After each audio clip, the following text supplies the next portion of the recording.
इशरत रोती चीखती चिल्लाती कहती है कि मेरी गुड्डी को इन लोगों ने मार दिया है। देखो जहांगीर, जैसे भी हो जाए उसका पता लगवाओ। जहांगीर जानता है कि इशरत की जान है गुड्डी में। वो उसको तसल्ली देता है और कहता है कि फ़िक्र मत करो, सब ठीक हो जाएगा। मैं तुमसे वादा करता हूँ कि तुम्हारी गुड्डी को तुम्हारे पास लाऊंगा और कोई भी उसे जुदा नहीं कर पाएगा। जिस पर आप देखेंगे कि वो उसको कहती है कि मुझे यकीन है कि इन लोगों ने कुछ ना कुछ तो ऐसा किया है जिसकी वजह से मजबूरी उसको घर छोड़ना पड़ गया, वरना वो मासूम ऐसा नहीं कर सकती थी। मुझसे भी मिलने के लिए नहीं आई, ना वो मेरे पास ही आ जाती। मैं भी कितनी संग दिल थी कि मैंने ये जाना ही नहीं कि मेरी गुड्डी मेरी वजह से कितनी बड़ी मुसीबत में फंस जाती। मैंने भी उससे ऐसे ही मुंह फेर लिया जैसे पता नहीं क्या हो गया। इसलिए वो बेचारी मुझे चुनने की बजाय अनजानी राहों पर भटक रही है। मुझे तो समझ नहीं आ रहा कि आखिर मैं क्या करूं और किस तरीके से इन सब चीज़ों को हैंडल करूं। दूसरी तरफ औरंगज़ेब कहता है कि अगर मुझे गुड्डी मिल भी गई ना, तो मैं उसका गला दबाकर उसको मार दूंगा, क्योंकि जितना मुझे इस लड़की ने सताया है मैं उसका वो हाल करूंगा कि ये याद रखेगी। जिसको सुनकर शाज़िया कहती है कि आपकी बात बिल्कुल ठीक है, क्योंकि गुड्डी का यही हशर होना चाहिए। गुड्डी इस काबिल नहीं है कि गुड्डी को कोई सुकून मिले। गुड्डी ने हम सब का जीना जीरण कर रखा है, न जाने किस चीज़ का बदला ले रही है। मुझे तो अभी भी शक है कि वो अपनी खाला के पास ही है और जहांगीर सिर्फ़ और सिर्फ हमें तंग करने की खातिर ये सब कुछ कर रहा है। उसका और कोई भी मकसद नहीं है। वो चाहता है सिर्फ़ और सिर्फ हमारी बर्बादी हो जाए। देखो, ये बात तो बिल्कुल तय है कि अब हमें कुछ ना कुछ स्टेप लेना होगा, वरना मामला काफ़ी ख़राब हो जाएगा। गुड्डी का मिलना भी ठीक नहीं है, ये भी हकीकत है, क्योंकि अगर गुड्डी मिल गई तो गुड्डी हमारी ही तबाही करवाएगी। इसलिए गुड्डी का मिलना बिल्कुल भी परफेक्ट नहीं है और ये बहुत ही गलत है। जिस पर जहांगीर कहता है कि हाँ, मैं तो खुद चाहता हूँ कि वो मुझे मिले और मैं अपने हाथों से उसका गला दबा दूँ, क्योंकि मैं उसको ज़्यादा देर तक अब कुछ भी नहीं होने बर्दाश्त वाला नहीं है, कर सकता। क्योंकि मैं खुद उन लोगों से शदीद किस्म का तंग आ चुका हूँ। वो लोग तुम्हें चैन से जीने नहीं दे रहे और तुम लोग उनको बचाने की बातें कर रही हो। मैं तो कतई उनको बचाने के हक में नहीं हूँ। बहुत ज़्यादा परेशान है अब वो इंसान और कहता है कि मुझे समझ नहीं आ रही कि आखिर क्या होने वाला है। गुड्डी जानती है कि जब ये सारी बातें खुल के सामने आएगी तो नासिर की शामित आ जाएगी और वो कहती है कि मेरी वजह से आप इतने परेशान हैं। मुझे तो कुछ समझ नहीं आ रही कि आखिर मैं क्या करूं। काफ़ी परेशानी के आलम में आप देखेंगे कि वो कहती है कि मुझे ऐसा लग रहा है कि हमें खाला के घर जल्द अज जल्द पहुंच जाना चाहिए, ताकि सारा मामला निबट जाए और फिर सारा कुछ ठीक हो जाए। जिस पर नासिर कहता है कि अब उन लोगों के लिए कुछ भी ठीक नहीं होने वाला। ये सरासर तुम्हारी बेवकूफ़ी है, क्योंकि ठीक हो ही नहीं सकता। उन लोगों का लालच भरा दिल अभी तक नहीं बदला, अभी तक वैसे के वैसे ही हालात हैं। इसलिए तुम्हें बिला वजह परेशान होने की कोई भी ज़रूरत नहीं है। टेंशनें मत पालो, टेंशनें मत लो। यानी कि अब तुम्हारा वक्त सोचने का नहीं, सुकून से जीने का है।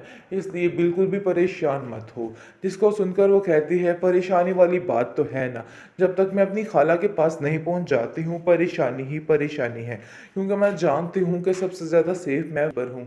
वैसे मामू जान, आपका बहुत शुक्रिया, आपने मेरा यहाँ तक बहुत ज़्यादा साथ दिया है। इसके लिए मैं आपका ये एहसान सारी ज़िंदगी नहीं भूलूंगी। जिस पर वो कहता है कि नहीं, ये मेरा फ़र्ज़ था। अगर तुम्हारी जगह और भी कोई मज़लूम होता तो मैं उसके साथ यही करता, क्योंकि तुम्हारा और कोई भी साथ देने वाला नहीं था। इसलिए मुझे ये सब कुछ करना ही था।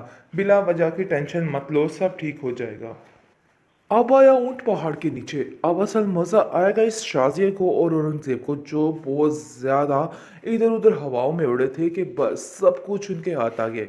लेकिन जी, ये आपकी बहुत बड़ी गलतफहमी थी। ऐसा वैसा कुछ नहीं होना। आप जाइए और जेल की चक्कियाँ पीसिए, सारी ज़िंदगी जेल में दिखे खाइए, क्योंकि जहांगीर ने अब ऐसा काम किया है कि ये लोग दंग रह जाएंगे कि आखिर हुआ क्या है। क्योंकि बहुत ज़्यादा परेशानी के बाइस करके मामला काफ़ी ख़राब हो गए थे। लेकिन जहांगीर को समझ आ गई थी कि ये लोग गुड्डी के पक्के दुश्मन हैं। दुश्मनी तो जहांगीर ने भी निभानी चाहिए, लेकिन जी अब समझ आ चुकी है कि वाकई में गुड्डी को किसी न किसी मुश्किल में फंसाया जा रहा है। बहुत परेशान हो चुके हैं घर वाले, क्योंकि अब शाज़िया को समझ आ गई है कि नहीं भई, ये हमारा ढोल ज़्यादा देर तक बजने वाला नहीं है। बहुत जल्द हम जेल की सुलाखों के पीछे होंगे। बहुत परेशान हो चुके हैं और शाज़िया कहती है कि नासिर भी चला गया है। मुझे तो समझ नहीं आ रही कि आखिर मैं क्या करूँ? बस मुझे लग रहा है कि अब हमें जितनी जल्दी हो सके तुम्हारी खाला के घर जाना चाहिए, क्योंकि वो ही तुम्हारे लिए सबसे सेफ प्लेस है। जिसको सुनकर वो कहती है कि जी आप बिल्कुल ठीक कह रहे हैं। मैं जैसे ही आमिर बाबा के घर रही थी, यकीन मानिए मैं बहुत परेशान थी कि यही चचा से मेरी शिकायत ही ना कर दें, कोई ऐसी बात ना कर दें जिसकी वजह से मैं फंस जाऊं। काफ़ी परेशान थी बेचारी। लेकिन अब देखेंगे कि वो सैफी बाबा को बहुत शुक्रिया अदा करता है और कहता है कि आपने यहाँ तक साथ दिया मेरी गुड्डी का, बहुत शुक्रिया आपका। दूसरी तरफ गुड्डी काफ़ी परेशान, काफ़ी बेकरार है कि आखिर उसके साथ क्या बनने वाला है। बहुत परेशानी की आलम में उसको कुछ समझ ही नहीं आ रही है कि आखिर होना क्या है, क्योंकि वो जो कुछ सही करने की इन लोगों के साथ कोशिश करती है दोबारा से गलत हो गए। और वो नासिर को भी तक कह रही है कि मामू जान, मैं चाहती हूँ कि उन लोगों को कुछ ना किया जाए, क्योंकि वो मेरे बाबा के भाई हैं और मैं ऐसा कुछ भी नहीं चाहती हूँ। जिसको सुनकर वो कहता है कि तुम्हारा दिमाग ख़राब हो चुका है गुड्डी, ऐसा कुछ भी नहीं होगा। उन लोगों को सज़ा उनके किए की मिलनी ही चाहिए। शाज़िया मेरी भी बहन है और मैं भी उसे बहुत प्यार करता हूँ, लेकिन इसका मतलब ये हरगिज़ नहीं है कि हम उनकी सारी बुराइयों पे पर्दा डालते जाएं। देखो भाई, ऐसा नहीं होने वाला है और ये बात तुम भी जहन में रख लो। अगर तुम ऐसा सोच रही हो कि उन लोगों को छुड़वा दिया जाएगा, तो भाई ऐसा कुछ भी नहीं होने वाला है, क्योंकि मैं खुद उन लोगों से शदीद किस्म का तंग आ चुका हूँ। वो लोग तुम्हें चैन से जीने नहीं दे रहे और तुम लोग उनको बचाने की बातें कर रही हो। मैं तो कतई उनको बचाने के हक में नहीं हूँ। बहुत ज़्यादा परेशान है अब वो इंसान और कहता है कि मुझे समझ नहीं आ रही कि आखिर क्या होने वाला है। गुड्डी जानती है कि जब ये सारी बातें खुल के सामने आएगी तो नासिर की शामित आ जाएगी और वो कहती है कि मेरी वजह से आप इतने परेशान हैं, मुझे तो कुछ समझ नहीं आ रही कि आखिर मैं क्या करूं। काफ़ी परेशानी की आलम में आप देखेंगे कि वो कहती है कि मुझे ऐसा लग रहा है कि हमें खाला के घर जल्द अज जल्द पहुँच जाना चाहिए, ताकि सारा मामला निबट जाए और फिर सारा कुछ ठीक हो जाए। जिस पर नासिर कहता है कि अब उन लोगों के लिए कुछ भी ठीक नहीं होने वाला। ये सरासर तुम्हारी बेवकूफ़ी है, क्योंकि ठीक हो ही नहीं सकता। उन लोगों का लालच भरा दिल अभी तक नहीं बदला, अभी तक वैसे के वैसे ही हालात हैं। इसलिए तुम्हें बिला वजह परेशान होने की कोई भी ज़रूरत नहीं है। टेंशनें मत पालो, टेंशनें मत लो, यानी कि अब तुम्हारा वक्त सोचने का नहीं, सुकून से जीने का है। इसलिए बिल्कुल भी परेशान मत हो। जिसको सुनकर वो कहती है, परेशानी वाली बात तो है ना, जब तक मैं अपनी खाला के पास नहीं पहुंच जाती हूँ परेशानी ही परेशानी है, क्योंकि मैं जानती हूँ कि सबसे ज़्यादा सेफ मैं पर हूँ। वैसे मामू जान, आपका बहुत शुक्रिया, आपने मेरा यहाँ तक बहुत ज़्यादा साथ दिया है।